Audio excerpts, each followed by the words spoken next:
Emotions are basically affective states, any feelings, right? And they're linked with physiological arousal, cognitive appraisal, and behavioral reaction, right? So sometimes emotions are physically just felt and cognitively assessed, but no reaction is given. But generally, emotions will elicit physiological reaction, cognitive appraisal, and behavioral reactions. Richard Lazarus was the first person to say that, motivation and emotions are related, they're not separate concepts. They interrelated one another because to get emotional, right, specifically negative emotions, that can only happen when someone's motives are either frustrated or threatened. And for positive emotions to take place, those same motives need to be gratified, right? So motivation and emotion have this link that is very important to understand according to Lazarus. And emotions in general for our lives perform three very important adaptive functions.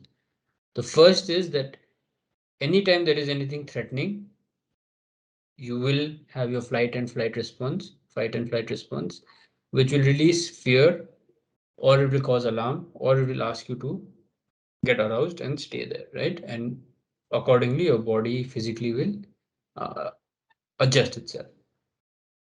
In terms of building relationships, again, emotions very important, specifically the emotion of love and care, which is about intimacy and long-term relationships, right?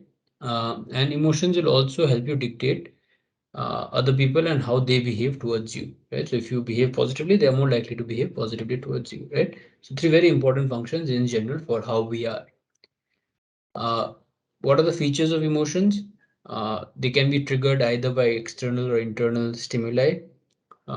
They are based on the appraisal of a stimuli, that is how you perceive it. You have physiological responses that will take place, and you will have expressive behaviors, right? Emotion in the brain, most of your emotional behavior is located in the limbic system. A lot of decision making about emotion is taken place in the cerebral cortex, particularly the prefrontal cortex or the frontal lobe. And cognitive appraisal that is assessed by the prefrontal cortex, right here, cortex generally and prefrontal lobe, whereas emotional regulation is used by all of this, whereas reactions are more by the limbic system, right? More inside the hindbrain part of your brain. Uh, then Joseph Liddell, he found that thalamus is very important, right, in terms of uh, how generally you deal with emotion, right? So you'll have threatening, non-threatening, pleasurable sensations coming in. So the stimuli will come in, right, and it will come to the thalamus. Once it reaches the thalamus decides whether this needs to be dealt with immediately. In case it needs to be dealt with immediately, it will go down the low road and it will trigger all the survival mechanisms in the limbic system. So your amygdala, your hypothalamus, etc., will get triggered and they will release flight or fight responses and your body will adjust accordingly. If the emotion requires some form of appraisal, some form of analysis, then it will send the signal by the high road, right? And it will come to the cortex, preferably the prefrontal cortex, which will then analyze the situation, analyze the emotion, and therefore tell you how to behave, right? So there are two ways in which emotions are dealt with inside the brain itself. Um, In terms of hemispherical difference, left hemisphere is generally concerned with more happy, positive emotions, whereas right hemisphere is concerned with more negative emotions. These are innate differences that exist. How do we know this? It's just that when there is not much activity going on, the amount of stimulation is just higher in the left brain, which is an indication of your positive emotions, right? Um, so that's that. Then when you take lie detection tests, right, they're also related to emotions. So what is called the polygraph, right? The polygraph usually will measure your respiration, your heart rate, and your skin conductance, right? Which is your sweat glands, how much you're sweating. So the more you sweat, the faster your respiration is, the faster your heartbeat is an indicator that there is lying behavior that might be taking place. At the same time, there is an expert who will see your non-verbal behavior and try and analyze from your non-verbal behavior whether there is some form of lying taking place or not. Right? Uh, One of the most important people when it comes to emotional recognition, especially facial emotional recognition, is someone called Paul Ekman. Right? Paul Ekman and Wallace Friesen created the facial action code system, also called FACS, which sort of has a coding system about what kind of facial reaction is linked with what emotion, right? They also created what is known as the universality of emotions. So there are seven basic emotions that every human being will understand accurately, right, irrespective of culture. So I don't know if I can remember it, but it's happy, sad, disgust, surprised, anger, mm, shocked, I think is one. Emotional expressions on their face. No matter which culture they come from, you'll more or less be able to understand what they're feeling.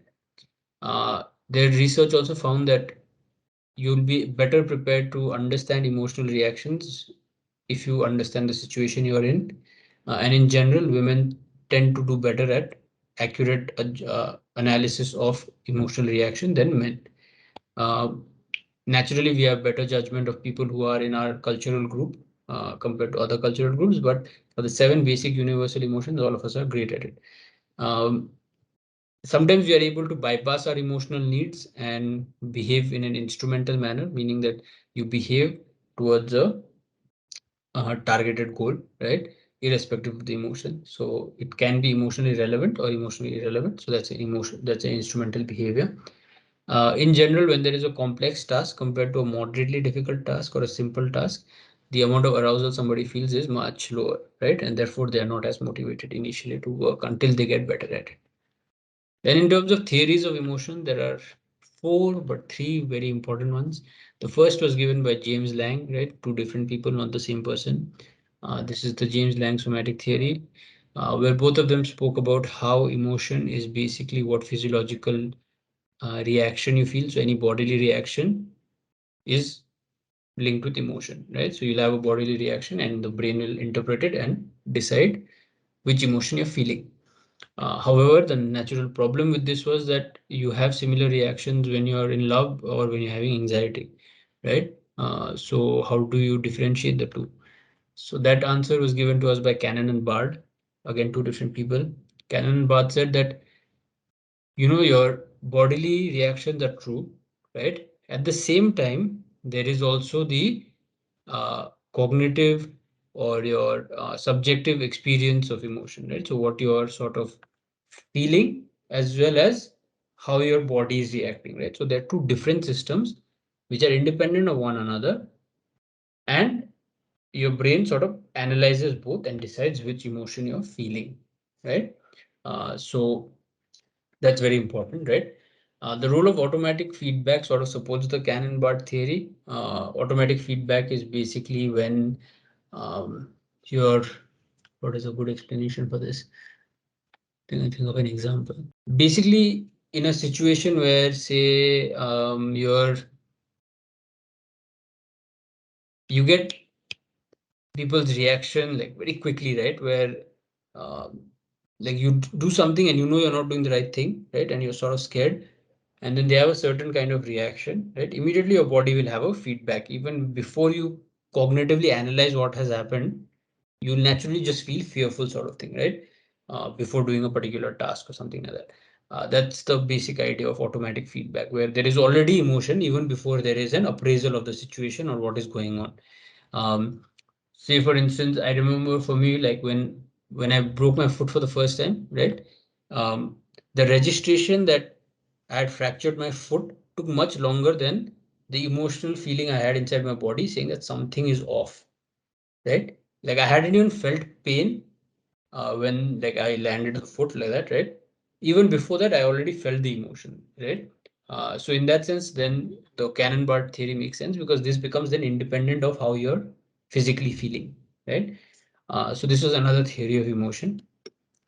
Then you have the facial feedback hypothesis, right? This is basically saying that we discussed this, I think, right? It's basically saying that how your face sort of concocts itself determines, tells your brain, it sends a feedback to your brain saying that this is the emotion I'm feeling, right? So the idea is that you can force yourself to smile in a situation that is very anxiety provoking, and trick your brain to feel that this is not such an anxiety provoking situation, right? So the idea is that the muscles in the brain, in the face, right? Sort of send a feedback to the brain saying that this is how I'm feeling. Um, and that's the interpretation that the brain makes of the situation, right?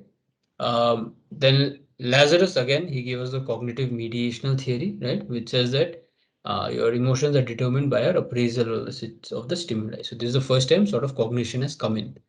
Till now, we are not discussing cognition. We are just discussing in terms of how your physiological reactions are determining your emotion and how the brain is interpreting all of that, right? Just the physiological reactions and feelings.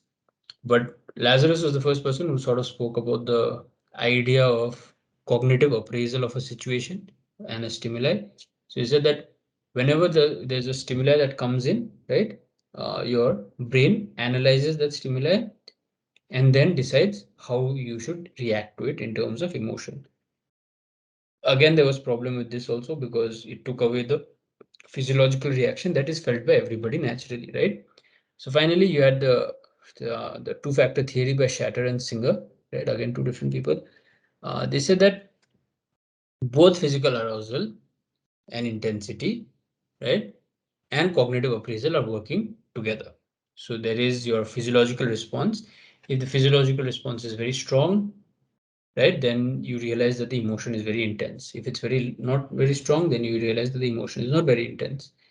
And the understanding of the situation in cognitive terms, right, understanding what is going on helps you label that intensity of emotion, right? So physiological reaction can be similar for multiple uh, things. So say, for example, arousal is similar in anxiety, in love, when you see a loved one, when you go for a run, right?